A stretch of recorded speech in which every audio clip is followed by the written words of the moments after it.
할렐루야. 서로 인사하겠습니다. 참 잘 오셨습니다. 잘 오셨습니다.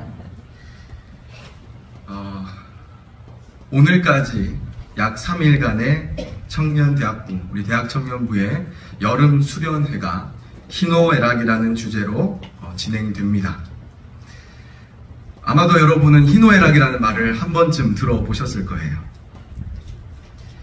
이 말은 인생을 살아가면서 겪게 되는 다양한 감정들, 기쁨, 슬픔, 분노, 즐거움을 나타내며 우리의 인생의 여정을 그려주는 사자성어입니다. 우리는 이러한 여정 속에서 수많은 감정들을 겪으며 그 감정의 기억들을 가지고 인생을 살아가는데요. 특별히 우리가 하나님의 자녀로서, 그리스도인으로서 이 인생의 감정들과 여정들을 마주할 때 어떻게 고민해야 할까? 어떻게 바라봐야 할까? 이런 마음으로, 이런 생각으로 이번 수련의 주제를 희노애락이라 정했습니다. 수련의 첫 번째 날이었던 금요일에는요, 포항 지구촌 교회를 섬기고 있는 저의 신대원 동기 목사님을 통해서 만약 우리의 인생에 기쁨, 희, 그리고 즐거움, 락, 희락만 있다면 과연 하나님을 찾게 될까요? 라는 질문을 던지면서 우리 인생에 분노와 슬픔이 있기 때문에 우리가 하나님을 찾게 된다는 메시지를 나눴습니다. 그분은 이 노와 애의 시간을 우리에게 허락하시고 그 시간들을 통과하고 있을 때에 우리의 감정들을 또 어루만져 주시고 이끌어 가시는 분이심을 믿으시기를 바랍니다. 왜냐하면 우리가 가지고 있는 모든 감정들은 누가 디자인하셨을까요? 하나님께서 디자인하셨기 때문입니다.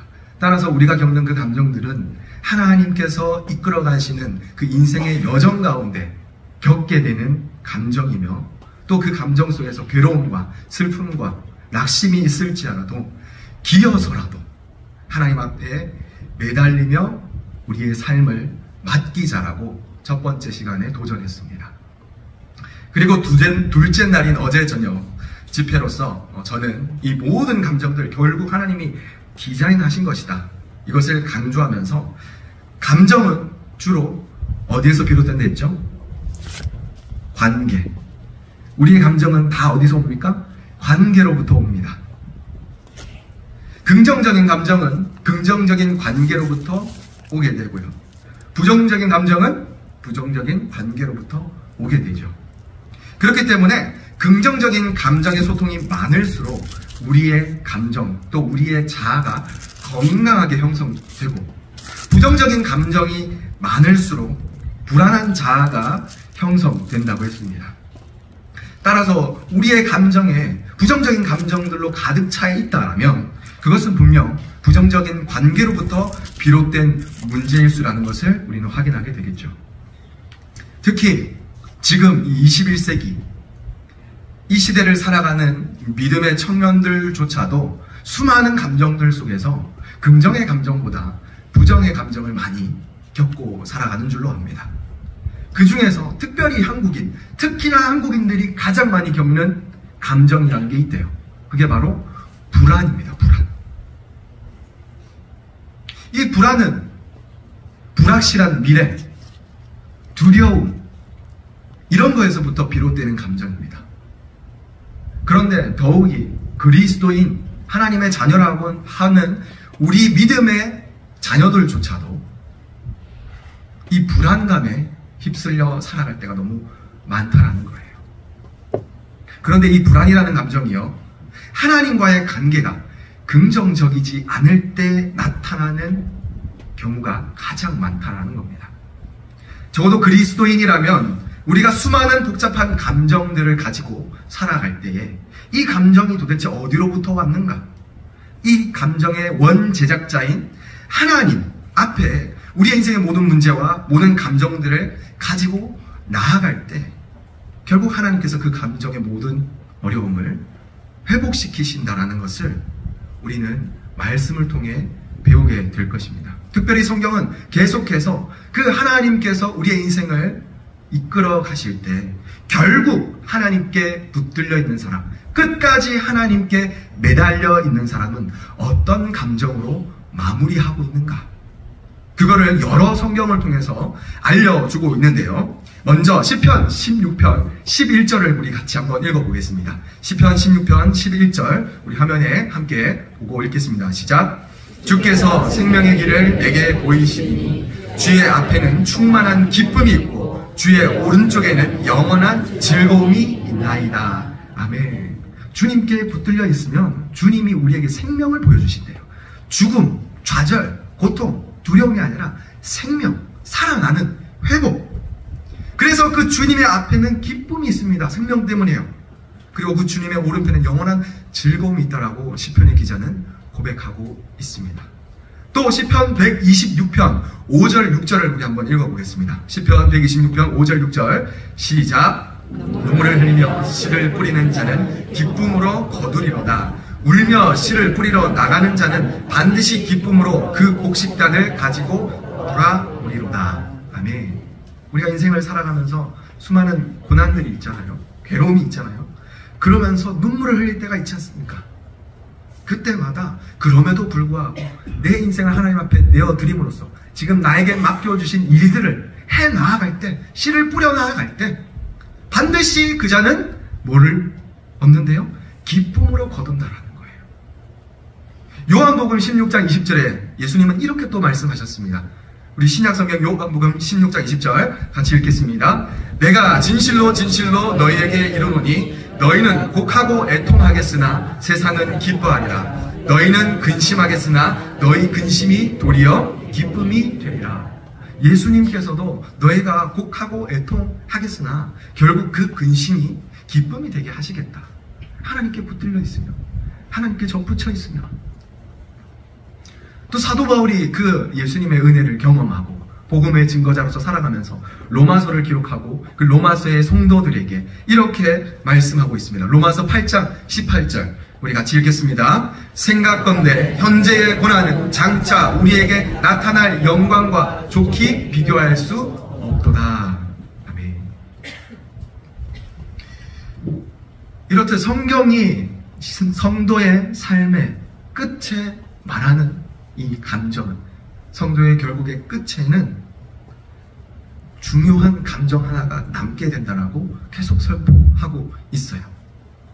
우리가 주목할 것은 이번 주제 희노애락이라는 단어 중에서 락이라는 단어, 즐거울 락이라는 단어가 맨 마지막에 위치해 있는 것처럼 성도의 인생의 마지막에도 하나님의 주시는 즐거움이 락임이 우리에게 기다리고 있음을 보아야 합니다.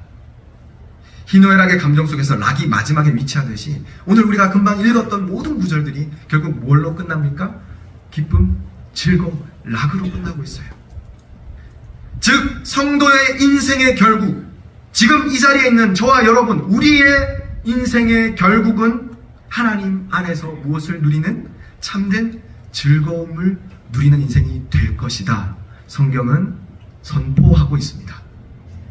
따라서 우리의 삶의 감정이 지금 세상의 여러 가지 문제와 내 개인의 문제와 또 부당함과 불안과 여러 가지의 어려움으로 인하여 괴로워하고 있을지라도 그 끝에는 하나님 안에서 즐거워하는 기쁨이 기다리고 있다는 사실을 기억함으로써 우리의 신앙의 여정을 날마다 걸어가는 주님의 자녀들이 되기를 주님의 이름으로 축복합니다.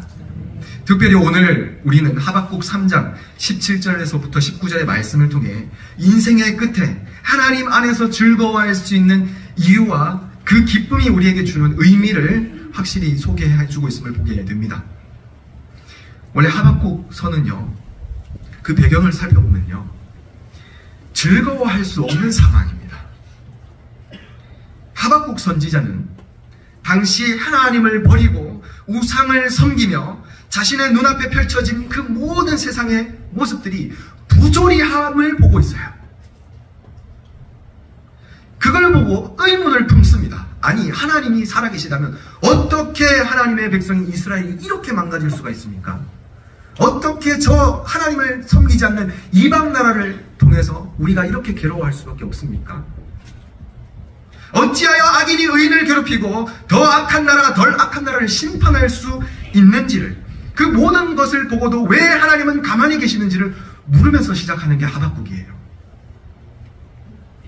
그리고 그 물음으로 계속 하나님 앞에 읊조리고 있을 때 하나님께서는 그 질문에 대한 답으로 불의한 유다, 남유다에 대한 심판으로 갈대아 사람을 사용할 것이며, 또한 그 갈대아 사람들도 하나님의 심판이 대상이 될 것임을 알려주십니다. 하박국 선지자의 질문에 대한 하나님의 대답을 함축적으로 가지고 있는 본문이 바로 하박국 2장 20절인데요. 우리 하박국 2장 20절 같이 한번 읽어보겠습니다. 하박국 2장 20절, 우리 바로 앞에 있는 하박국 2장 20절 한번 읽도록 하겠습니다. 시작. 오직 여호와는 그 성전에 계시니 온 땅은 그 앞에서 잠잠할지니라 하시니라. 아멘. 오직 여호와는 그 성전에 계시니, 이 성전이 어디일까요? 예루살렘에 있는 이스라엘 백성들이 하나님의 임재를 갈구하고 기도하는 그 성전에 계시니 온 땅은 그 하나님의 임재 앞에서 잠잠해질 것이다. 지금 너가 보고 있는 그 부조리함, 그 악함, 그 모든 것은 하나님이 계시기 때문에 반드시 잠잠해질 것이다. 즉 여호와 하나님이 여전히 성전에 계시고 우리와 함께 계시다는 사실 때문에 하나님의 통치가 여전히 지금도 운행되고 있으며 온 땅은 그분의 주권 아래에 있다는 것을 다시 확인시켜주는 말씀인 거예요. 하나님 왜 일하시지 않습니까? 라고 했을 때 나 일하고 있어! 라고 하시는 겁니다. 현실이 부조리 앞에 두려워하고 불안해하고 미래의 불확실함 때문에 괴로워하는 그 상황 가운데 하나님의 주권에 대하여 질문하고 있는 그 하박국 선지자에게 하나님께서는 마치 예수님께서 말씀으로 풍랑을 잠잠하게 하게 하시며 제자들에게 어찌하여 너희가 두려워하느냐, 너희가 어찌 믿음이 없느냐 라고 꾸짖으셨던 것처럼 지금 하나님의 주권과 능력을 신뢰하라고 하박국에게 권면하고 계십니다. 그리고 이어서 그 말씀을 이어서 하나님의 대답에 이어서 하박국 선지자의 기도와 찬양이 바로 오늘 본문을 포함하고 있는 하박국 3장입니다. 즉 하박국서는요, 이 인생의 불확실함, 불안함, 부조리함, 괴로운 감정들 그 가운데서도 하나님의 주권은 여전히 일하고 있으며 하나님의 주권을 신뢰하고 그분을 찾을 때에 그 인생의 결과가 어떤 결과를 맞이하게 되는지를 소개하고 노래하고 있는 것이 오늘 본문입니다. 우리 오늘 본문 17절 우리 다시 한번 읽어볼까요? 본문 17절 같이 읽겠습니다. 시작. 비록 무화과 나무가 무성하지 못하며 포도나무에 열매가 없으며 감람나무에 소출이 없으며 밭에 먹을 것이 없으며 우리의 양이 없으며 외양간에 소가 없을지라도. 이 장면은요, 하박국이 그 부조리한 세상을 향해서 하나님 앞에 질문할 때에 지금 내가 바라보고 있는 상황은 이렇습니다. 그러자 하나님이 그에 대한 답에 그 모든 걸 아시고 반드시 내가 그때에 나의 때에 보응할 거야.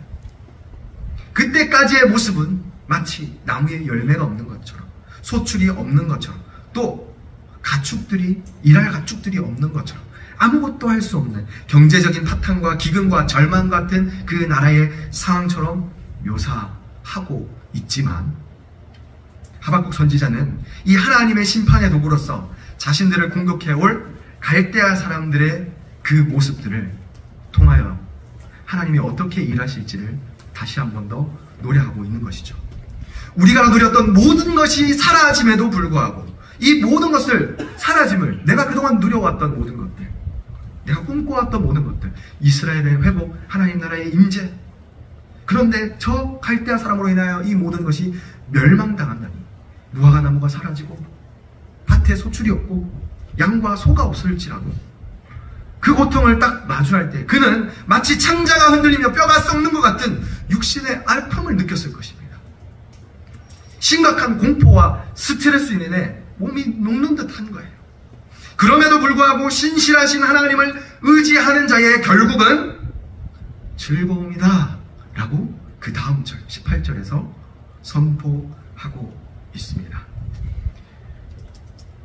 그 즐거움이 오기 전까지의 우리의 인생은, 우리의 앞길, 우리의 여정은 환난으로 인해 무화과나무, 포도나무, 감람나무 소출이 없고 밭에도 아무것도 없고 양과 소는 기근과 약탈로 인해서 보기 힘든 상황이 찾아올 것인데, 그 민족의 심판과 찾아온 기근과 환난과 그 고통 속에 아무것도 기뻐할 수 있는 것이 하나도 없는 상황인데, 그럼에도 불구하고 하박국은 내가 기뻐하겠다 이야기하고 있습니다. 그 기쁨의 이유가 무엇입니까? 우리 18절을 다시 한번 읽어보겠습니다. 18절입니다. 시작. 나는 여호와로 말미암아 즐거워하며 나의 구원의 하나님으로 말미암아 기뻐하리로다. 아멘. 내가 아무것도 없을지라도 내가 기뻐할 수 있는, 결국 기뻐하게 만드시는 유일한 하나는 바로 여호와 하나님, 그분이다. 그리고 그분의 구원이다. 그분의 구원으로 인한 기쁨이다 라고 고백합니다. 우리의 삶에도 이 하박국 선지자와 같은 여러 상황들, 개인적인 어려움, 가정의 어려움, 경제적인 상실, 육신의 질병, 여러 외부의 관계의 단절, 그런 어려움들을 당할 때가 있을 것입니다.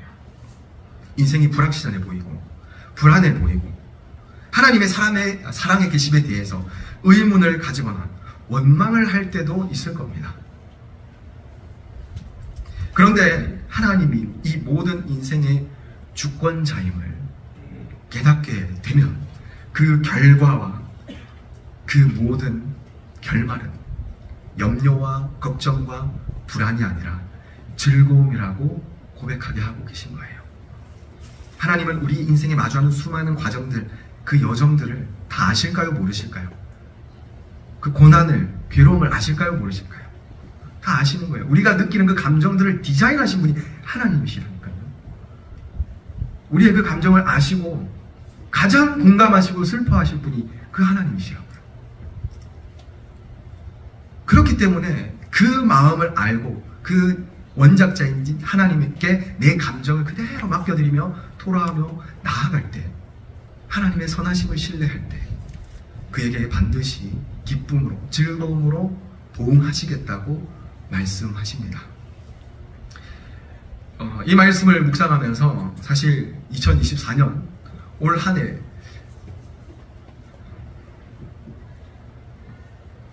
저의 가정이 마치 수련회의 주제처럼 인생의 희노애락을 다 겪으며 지나가는 것을 고백하게 됩니다. 어쩌면 오늘 이 수련회의 주제를 위해서 하나님이 이 시간들을 허락하신 것 같다라고 느낄 정도로 하나님이 일하고 계신 것 같아요. 잠시 저의 그간의 삶을 짧게 나눈다면요, 올해 저희 가정에 정말로 희노애락이었습니다. 천국과 지옥이 오고 가는 그런 삶이 담긴 한 해였습니다. 작년 12월 달 일을 하다가 지프트럭이 갑자기 뒤에서 치면서 큰 충격으로 인해서 3번, 4번 경추와 5번, 6번 척추에 이 디스크에 문제가 생기면서 밤만 되면 계속 저림 현상과 근육을 막 쥐어짜는 고통이 계속 이어져 왔습니다. 초기에 병원에서도 적절한 치료를 받지 못하고 담당 의사가 굉장히 무심했거든요. 아프다고 해도 괜찮을 거라고, 나을 거라고, 그리고 쑥 하고 지나가 버립니다. 계속 통증은 심해지고 있는데 일단 주사는 맞고, 그래도 도저히 안 되겠다고 이야기하니까 그럼 다른 병원에 가보랍니다. 그로 인해 참 저는 의사에 대한 불신을 갖게 되었습니다. 아니, 또 분노가 막 치밀어 오르더라고요. 아니, 어떻게 환자가 아파하는데 의사가 저렇게 얘기를 할 수가 있을까? 결국 4주 입원해야 했던 거 3주 만에 나왔습니다. 또 부산을 가고 또 김해를 가면서 왔다 갔다 하면서 어디에서 조금 더 괜찮아질까 치료하면서 회복을 간절히 구했지만 주일이 가까워지면 이 주일에 대한 어떤 긴장감이 있잖아요. 말씀을 또 전해야 되는 긴장감들, 이런 것들 때문에 더 통증이 다가오는 거예요. 주중에는 괜찮았다가 주말만 되면 막 미치겠는 겁니다. 그럼에도 불구하고 교회 나오면 성도님들이 보시고 목사님 괜찮으세요? 물으시잖아요. 그럼 제가 뭐라 하겠어요? 죽겠습니다 하겠습니다. 네, 괜찮습니다. 네, 잘 지내고 있습니다. 좋아지고 있습니다. 아무렇지 않은 척 웃어 넘길 수밖에 없는 사실에 너무 또 죄송하고 답답했습니다. 정말 좀 괜찮았어. 아, 정말 괜찮습니다. 이렇게 당당하게 얘기하고 싶은데 그러지를 못했거든요. 그래서 그냥 쭉 올해를 보면 그냥 버텼다라는 단어로밖에 표현이 안 되는 것 같아요. 그러던 중에 하나님께서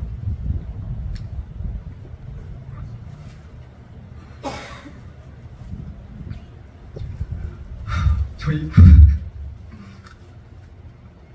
죄송합니다. 물 한 잔만 하겠습니다.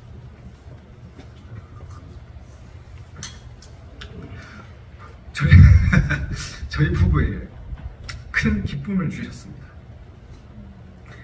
최근에 성도님들 몇 분이 다가오셔서 또 네가 누구냐고 막 물으시더라고요. 네.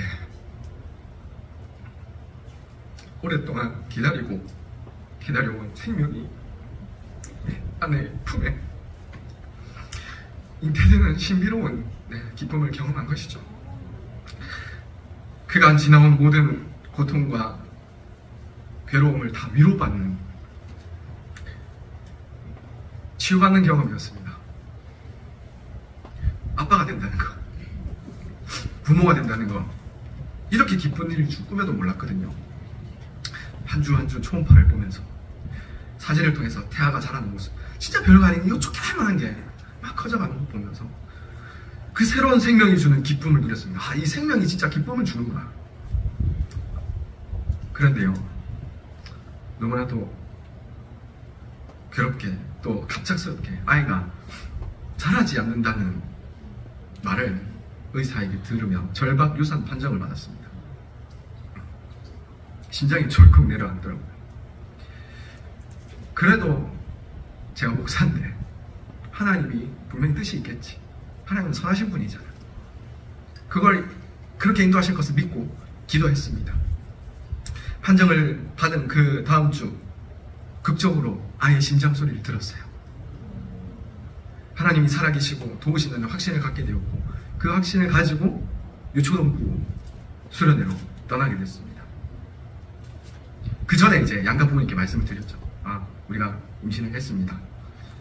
그리고 이제 그 기쁨을 이제 성도님들에게도 나누려고 조금만 안정되기까지를 기다리면서 기대하는 마음으로 그렇게 유초동부 수련회도 끝나고 다시 병원을 찾았습니다. 그런데 그 기쁨도 잠시 참 하나님께도 매정하시지. 아이 심장이 멎어 있더라고요. 하나님께서 그 생명을 데려가신 겁니다. 아내와 저는 그 큰 슬픔과 허탈함에 며칠 밤을 눈물로 지새웠는지 모르겠습니다. 그 시간은 정말 말로 다 표현할 수 없을 정도로 참 고통스러웠어요. 그러나 제게 맡겨주신 사명이 있기 때문에 또 주일날 교회 와서 하나님은 선하십니다. 하나님 살아계십니다. 하나님 우리의 삶 가운데 계획이 있으십니다. 그렇게 기도하고 설교하면서 이를 악물고 지금까지 이번 수련회까지 버텨왔습니다. 그러면서 계속 기도했죠. 하나님, 이 상황과 별개로 우리 유초동부, 우리 청년대학부, 이 다음 자녀들, 우리의 새로운 생명들, 하나님의 자녀들에게 은혜를 부어주십시오.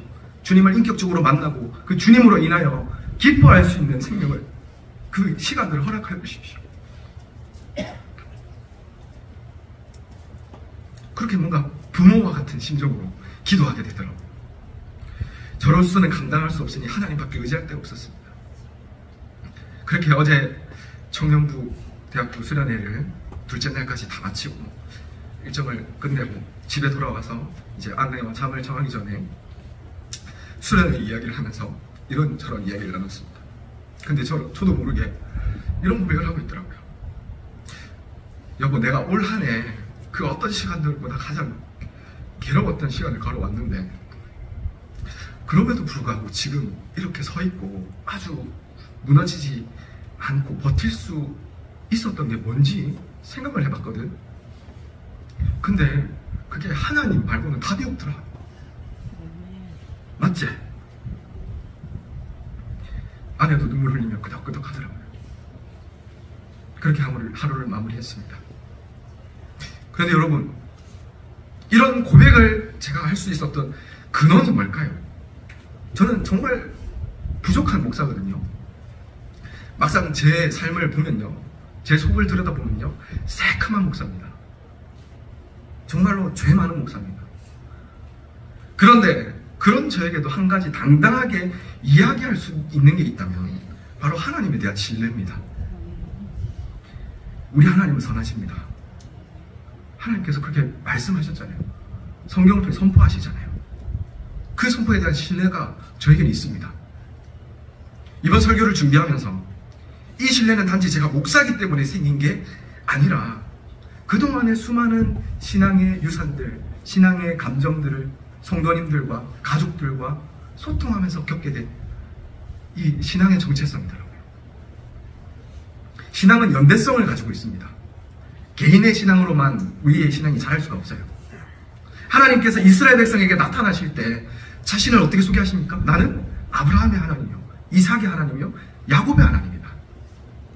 그렇게 말씀하시고 나타나신 것처럼 우리 주변에 우리의 가족들, 우리의 친구들, 우리 교회 공동체를 통해 하나님은 우리의 신앙을 연대하게 하십니다. 아까 우리 청년대학부도 함께 노래했잖아요. 우리가 함께 지어져 간다고요. 이처럼 저의 신앙의 뿌리에는요, 우리 부모님도 계시고 또 우리의 조부모님도 계시고 그 신앙의 그 감정들이 소통되면서 깊이 뿌리 내린 신앙이라는 것을 다시 한 번 더 묵상하게 됐어요. 저희 조부모님의 인생을 잠깐 소개하자면 결코 쉬운 인생이 아니었습니다. 황해도에서, 저 이북 황해도에서 살고 계셨던 저희 조부모님은 한국전쟁 중에 6.25 전쟁 때 인천으로 피난 오셨다가 거제도로 피난 오셨어요. 그 전쟁 가운데 가까운 사람들의 죽음을 경험하고 굉장한 트라우마로 인해서 할아버지는 이제 알코올 중독자가 되셨습니다. 그런 남편의 가정폭력, 극심한 또 가난, 뭘 가지고 왔겠습니까? 가족들과 생이별하고 아무것도 가지고 있지 않은 채 이 땅에 와서 이제 부산에 어떻게 정착을 하게 되셨는데 극심한 가난과 어려움 속에 계속 살아오셨습니다. 그럼에도 저희 할머님은 13살 때 그 항해도에 왔던 외국인 선교사를 통해서 예수님을 믿게 됐거든요. 할머니는 혼자였지만 항상 하나님을 찾고 의지했습니다. 그리고 그 선교사를 통해 학교에 공부를 할 수 있게 됐어요. 그때 당시에 여자들 공부도 못했잖아요. 공부할 수 있는 그런 또 기회도, 은혜도 경험하면서 그 믿음을 잘 지키며 살아오셨습니다. 혼자셨지만 항상 하나님을 찾고 의지하셨습니다.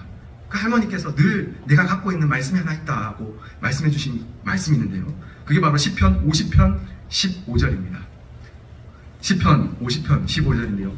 우리 한번 같이 읽어볼까요? 시작! 환난 날에 나를 부르라. 내가 너를 건지리니 네가 나를 영화롭게 하리라. 아멘. 이 할머니의 고백이요, 저희 아버지를 통해 또 저에게까지 쭉 우리의 가정이까지 이어져 내려왔습니다. 지금 저의 삶에도 동일하게 하나님을 의지하는 그 터가 될 수 있었던 것이죠. 한국전쟁에서 가족과 생이별을 하고 자식들도 10남매 중에 5남매를 먼저 떠나보내고 5남매만 데리고 알코올 중독자인 할아버지 옆에서 신앙으로 키우시면서 혼자 눈물을 흘리셨던 그 여정 속에 하나님 앞에서 하나님을 찾고 부르고 기도했던 말씀이 이 말씀이었어요.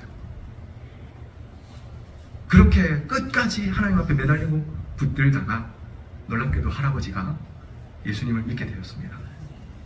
할아버지께서는 신앙을 가지게 된 여정도 정말 신기합니다. 이 수많은 트라우마, 그리고 또 사업의 실패, 알코올 중독을 하시면서 큰 사고까지 얻으시고 풍까지 오셨거든요. 하나는 내 팔자가 도대체 왜 이러냐? 내가 진짜 예수를 믿을 팔자인지 한번 점을 쳐봐야겠다, 이러신 거예요. 그리고 할머니한테 이제 제안을 하셨습니다. 그때 할머님은 부산에 있는 남부민 중앙교회라는 곳에 집사님으로 계셨어요. 당시 할머님은 집사의 직분을 가지고 계셔서 극구 안 가려고 하셨습니다. 결국 점집을 어떻게 찾아갔어요. 남편이 교회 간다 하니까 그래 한번 가보자. 거기서 근데 정말 놀라운 일을 경험하신 거예요. 그 주변에 카더라 했던 게 저희 집안의 일입니다. 집안 그 딱 점심에 딱 문 열고 들어갔더니 너그 집안에 예수인데 뭐하러 이쪽에 오노? 돌아가라. 그 이야기를 듣고 오 여기 진짜 용하네. 그러시고 돌아오셔서 교회 등록하셨다는 거예요. 그 이후에 할아버지께서는 그 교회 공동체를 통해서 수많은 하나님이 부어주시는 은혜를 받으면서 그동안의 수많은 트라우마와 어려움들, 알코올 중독까지 다 회복시켜 주셨습니다. 그 은혜에 너무나 감사해서 그때가 거의 50세였거든요. 그 나이 때부터 70세까지 유초동부 교사를 하셨습니다. 하나님을 붙들고 사셨고 처음에는 50살 할아버지를 누가 교회에서 받아주겠어요. 애들 할아버지 싫어합니다. 근데 어떻게든 나 좀 섬길 수 있게 되나. 내 청소라도 하겠다. 그래서 유초동 애들 오기 전에 청소하시고 그렇게 막 애쓰시면서 여러 장례들 하시니까 이 교사 선생님들이 감동을 받으신 거예요. 같이 교사합시다. 그렇게 보조교사 하시다가 어느 순간 또 반을 주신 거예요. 반을 받고 70이 되도록 그렇게 은퇴하기까지 교사로서 헌신하시다가 이제 은퇴를 하셨습니다. 그렇게 우리 할머님, 할아버지는요 하나님 안에서 기쁘시게 신앙생활 하시다가 하나님의 때에 평안하게 부르심을 받고 천국으로 가셨습니다. 그리고 이제 남은 5남매가 있잖아요. 그 5남매는 뭐하고 있을까요? 신앙의 유서를 잘 물려받아서 한 분은 목사님으로 저희 아버지입니다. 한 분은 장로님으로 저희 큰아버지입니다. 막내는 집사님 저희 작은아버지입니다. 2 자매는 권사로 저희 고모입니다. 그리고 손자인 저까지 목사로 부름받아서 살아가는 복을 누리게 되었습니다. 할렐루야. 이렇듯 우리 인생에 처음에는 무화과나무에 열매가 없고 감람나무에 소출이 없고 하나님을 바라보는 이 인생 가운데에도 아무것도 없다라고 느껴질 때에 그럼에도 불구하고 끝까지 하나님을 신뢰하는 자는 결국 기쁨을 경험하게 하신다는 거예요. 우리가 마주하는 어려움 속에서도 하나님은 우리가 살아갈 힘과 능력이 되십니다. 지금 우리 인생의 여정이 고난과 어려움으로 고달프더라도 특별히 청년에 대해 불확실한 미래로 인하여 불안감에 휩싸이고 있을지라도 여호와 하나님 한 분만을 의지함으로 온 가정이 구원받는 즐거움을 누리며 하나님은 우리의 인생에 끼어들어 계셔요. 우리의 결국은 즐거움으로 바꾸실 것입니다.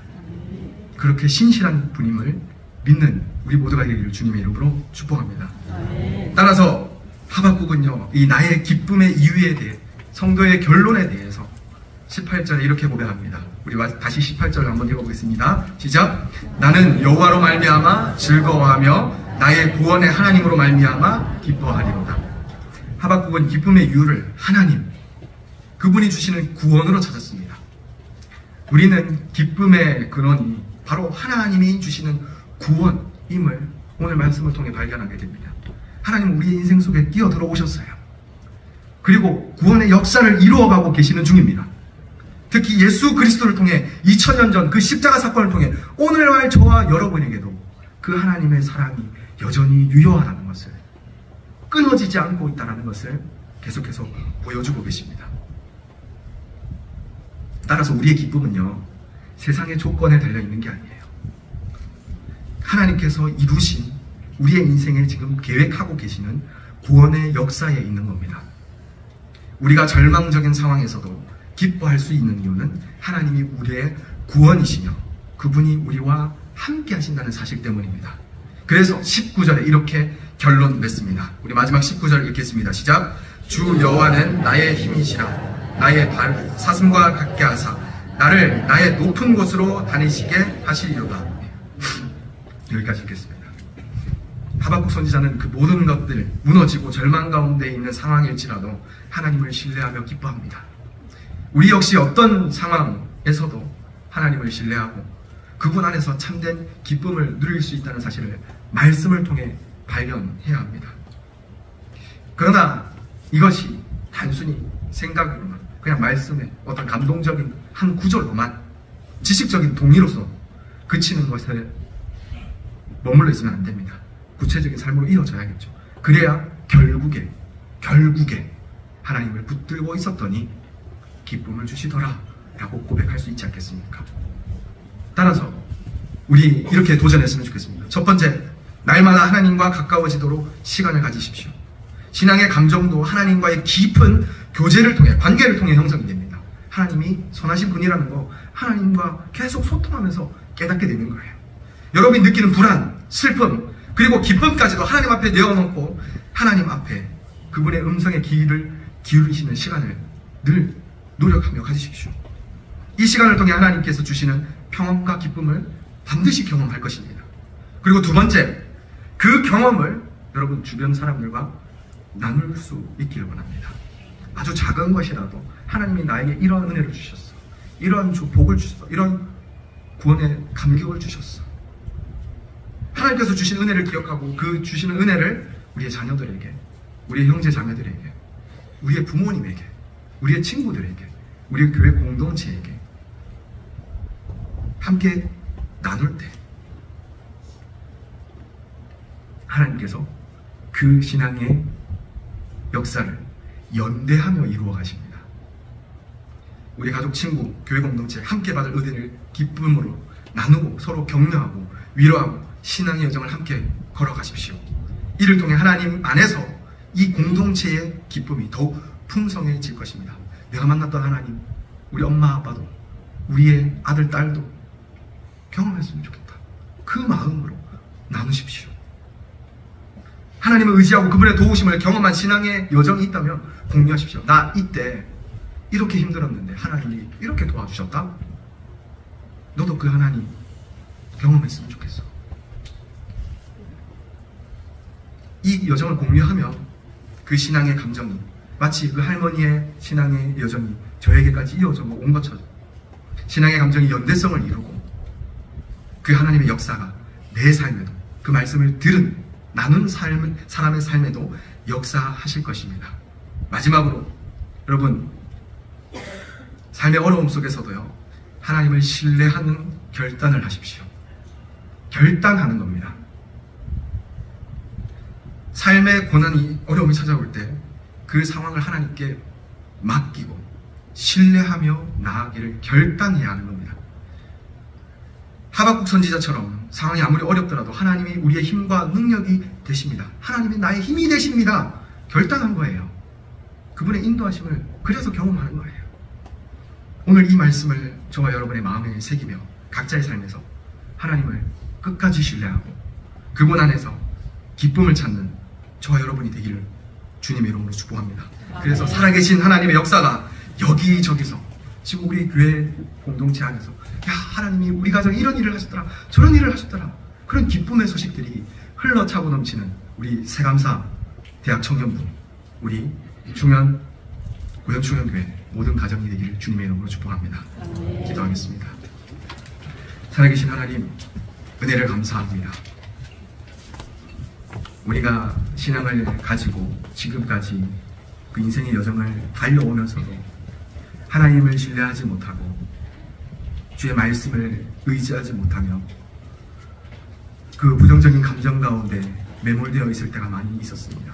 그러나 주님, 하나님께서는 그런 우리를 포기치 않으시고 우리의 삶에 끼어 들어오셔서 결국 우리의 인생에 결국은 하나님께서 기쁨으로 바꾸실 것이라는 그 믿음의 말씀을 우리에게 허락하여 주심에 감사드립니다. 이제 이 말씀을 부여잡고 우린 더 이상 세상을 바라보며 불안과 괴로움 속에 떠는 것이 아니라 그럼에도 불구하고 그 인생 가운데에서 여전히 하나님이 선하시게 우리의 가정을, 우리의 삶을 인도하실 것임을 확신하며 이 신앙의 고백들을 우리 공동체와 함께 마음껏 나눌 수 있는 은혜를 허락하여 주시옵소서. 이 모든 말씀 우리 구주 예수 그리스도 이름으로 간절히 기도드립니다.